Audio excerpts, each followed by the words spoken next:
Now, the best way to summarize Styx Blades of Greed, I would say, is imagine Hitman, but it's in a fantasy setting. It's basically that. It's fantasy Hitman. And for creeps like me who are die-hard D&D fans or Skyrim fans, this is the perfect stealth game, in my opinion. Now, Styx as a series has never really been taken seriously, and that's because of its very janky AA nature of the previous games. But I do feel that this third game of Styx Blades of Greed is finally the one to actually show people that this game is actually a solid, good stealth game. Especially for people who do like the gameplay loop of Hitman and that type of experience. So this is the third game in the series, and the reason I'm making this video today is because I simply don't think anyone is going to talk about this game. Especially in the same month that Resident Evil, the new game, comes out. There's just a lot of games that are getting overlooked this month. I already talked about some of them, and this is another one that I just feel will go under the radar, and that's a shame because it's experiences like this that are more AA, that are a little bit more experimental. That's where, new ideas can be found. And although this game doesn't do like anything drastically new, what I have seen and played so far, I actually think that this is going to be a solid experience. So welcome back, my wonderful wise ones, to a fantastic video with your host, The Savior. Today I am going to be giving you my Styx Blades of Greed review. Now this is based on the early access stuff, but I do hope you enjoy this early review as it is important to highlight up and coming games. And this one is definitely something to keep your eye on if you are a fan of playing as a dirty goblin.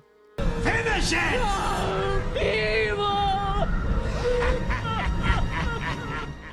Perhaps this is Shrek's secondary job to support his massive family, so they don't end up on child support.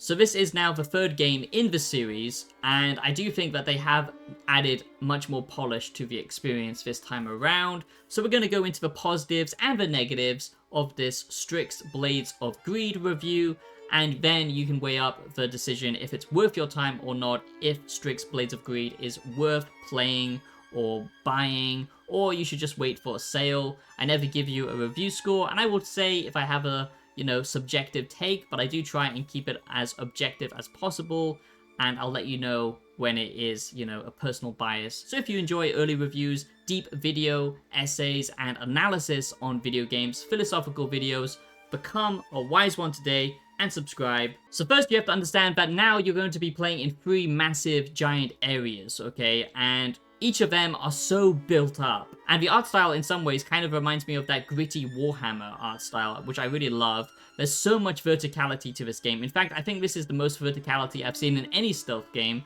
And yes, it is a little bit janky. Yes, it is a little bit AA, but I really do love the immersion here, that you can just enter most buildings and it really does feel like you are, breaking into these giant locations, castles, woodlands and all this kind of amazing stuff. It's very detailed, and the amount of options to engage in stealth and in combat. Yes, there is combat in this, although it is mostly a stealth game. It's not like Hitman where you can just suddenly turn into a death machine, but there is actual combat in this. It's just very nice that there's so much replayability to this game, lots of different mechanics. So let's get into that right now. Now, before we get into the positives and negatives, a quick word from today's sponsor. I've been playing this game called Headhunters recently. It's a new indie game that's coming out very, very soon. So please go down below if it looks like your cup of tea, and if it looks like fun to you. Trust me, it is a lot of fun. I don't take sponsorships that I'm not actually interested in or aren't actually any good.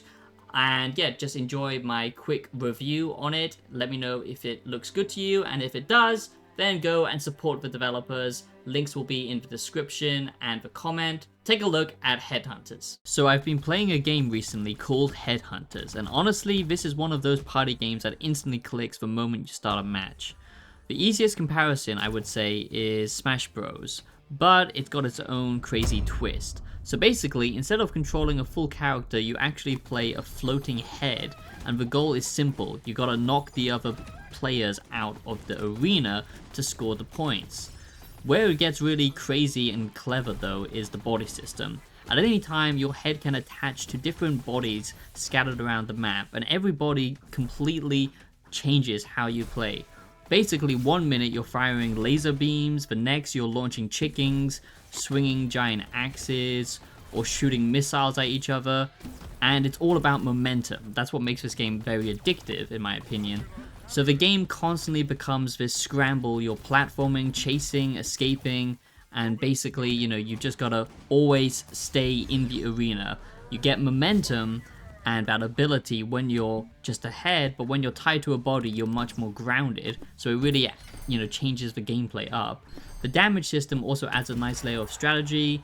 The more damage a head takes, the easier it is to knock them out. So that's why locating a body is very important. It ends up feeling skill-based, but still like chaotic and a fun party game. So the more people you play with, the better. But honestly, single player is still a lot of fun. Technically, this game's polish really blew me away. Like, it's AAA polish on an indie game, and I really like that. So there's multiple ways to play. You've got your single player, your online mode, your multiplayer, and the best thing, couch co-op. And I'm so glad that, developers are still focusing on couch co-op, because I miss that experience. So if you're looking for a chaotic party game to play, Headhunters is definitely worth it. Go down below, check the link in the description and pinned comment to go and support this amazing game, Headhunters. Don't lose your head.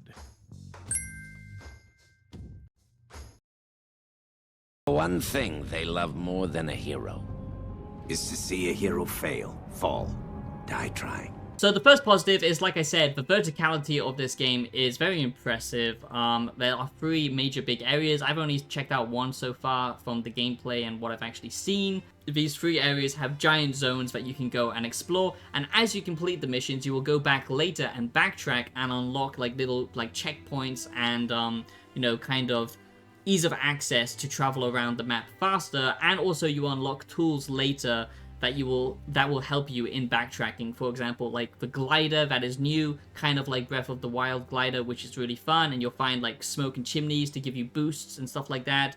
And then of course you have your grappling hook, stuff like that, but you do need to like play the mission first, and then you can go back and explore, and I really like that. And like I said, the verticality is just pretty insane in this game.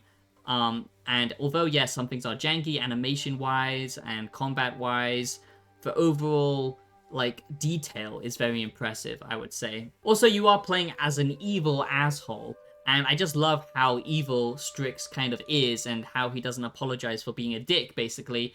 And also you get these nice moments, because now there's this hub area, which you go back to. It's kind of like this flying base. And there you get to talk to your companions. Yes, you do have companions, and they will be, you will be doing some favors for them and stuff like that. And you'll get some, background of the lore, some flavor text, stuff like that. And it's just a nice break from the actual stealth combat gameplay. Emphasis on story is going to be greater this time around. There's a whole war going on, but that's kind of all in the background. Basically, what you do is you infiltrate, you take out targets, assassinations, and you're hunting for quartz. That is what gives you your power and helps with progression. The amount of different abilities and options you have to take out the enemy. So you can simply, just sneak up on them, stab them. You can lure them with a cloning ability. You can go invisible. You can use mind control and literally take over their bodies. You can kind of do like a mirror image type thing, like in Baldur's Gate. Stuff like that, which I think is pretty cool. And then you can melt the bodies, you can dispose of them in different ways, and you basically are crafting on the go as you find resources to give you, more of these abilities and ammunition and stuff like that. So you're constantly on the lookout for other materials to, basically then use to take out more and more enemies as you progress. But it's just the way you travel through the environment here is something that I just feel is really cool. And if you are a fan of Hitman gameplay, then this is the perfect fantasy, version of that game. You have abilities like force push, you can even manipulate time to a degree and go invisible. I'm not sure if I already said that, But yeah, you know, lots of different ways. But obviously, if you are caught out in the open, you are a tiny goblin, you will not be able to fight against these, you know, armored knights and stuff like that, or different enemies across the game. So that is a big positive for me, is they give you two different options to progress throughout the game. You know, you can go the aggression kind of route, you can go the more aggressive route and focus on finding these quartz and upgrading your abilities, or you can focus more on stealth gameplay and go that route. So there is a little bit of player agency here. Like I said, there's replayability within the missions, backtracking, new locations that you discover as you backtrack and stuff like that. And the areas themselves are pretty massive, but it is very important that you look out for these upgrades because that is how you progress in the game. To me, Styx Blades of Greed is a nice callback to a simpler time. It's basically like a more polished Xbox 360 game with better level design. And yes, you know, it does have all of those kind of generic stealth gameplay tropes, you know, hide in a bush, take out the enemies, or, you know, sometimes they're a bit stupid, like they obviously, you know, should be able to see you at some points. But for the most part, since it is a stealth game, they have actually done a better job than most games with stealth, where they're not complete idiots. They do actually react to noise and, you know, your presence. If you are being too obvious, it's not going to be completely ridiculous. But it's also got enough interesting mechanics on top of the, you know, kind of basic stealth gameplay to make it feel different. And then you add the setting, the art style. That's what makes this like a cool game, but I think is going to be overlooked in my opinion. Also, the final positive I want to mention before I talk about some negatives is I do think that overall, you know, the animations, even though they are a bit stiff like they've always been, it is better, but the thing that has improved the most is the platforming. Platforming now just feels so much better, and like I said, because of the new verticality, I feel like that was something that they really, you know, worked on, and yeah, you can tell because it does look a lot better. And at times it can be kind of funny because he is basically a loot goblin, and basically, you know, he doesn't have much morality, so him doing or killing certain people, he will do like, you know, little quick one-liners, and, you know, they can be kind of funny depending on what he says. He's obviously a bit of a twisted bastard, and it's kind of just fun to play as, you know, someone that you wouldn't normally play as in a video game. He's not exactly supposed to be the good guy. Finish it!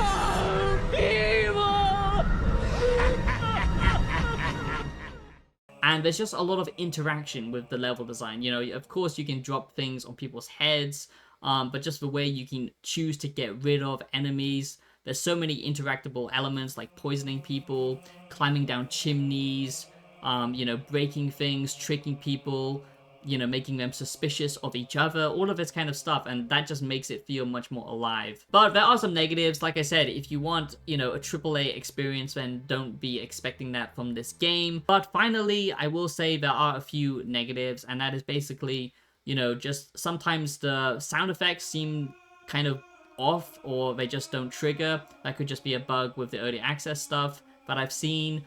And also, yeah, combat-wise, animation-wise, that sometimes can be very janky and stiff. And I don't like the fact that you are crafting on the go. I think, you know, looking out for resources kind of takes away from some of the gameplay. You should have an option to prep stuff, you know, like in Hitman before a mission and progress that way. But if you're happy with the progression and crafting system, I just feel like there could be more. But overall, a pretty interesting game. So there you go, that is my Styx Blades of Greed review. I do hope you enjoyed it. Like I said, I'm very passionate about supporting indie developers, AA studios. You know, this is where creativity, you know, is in gaming. When done right, they can add great immersion, really pull you into a different world, a different perspective. They can make you question your own morality with RPG games and good writing and stuff like that. And they can also just be a hell of a lot of fun. But we're kind of stuck at the moment in the industry, you know, playing it safe and releasing these giant games that have such massive budgets that they either die, you know, day one, or they succeed. And I just think we need to support games more like this. So thank you for watching. Let me know what you think. Subscribe if you're new. And I do appreciate you watching another video. Check out my other content or my music on Spotify. Consider supporting me by dropping a thanks or becoming a member. But again, thank you so much. I'll be seeing you, my wise ones, in the next one. Peace out.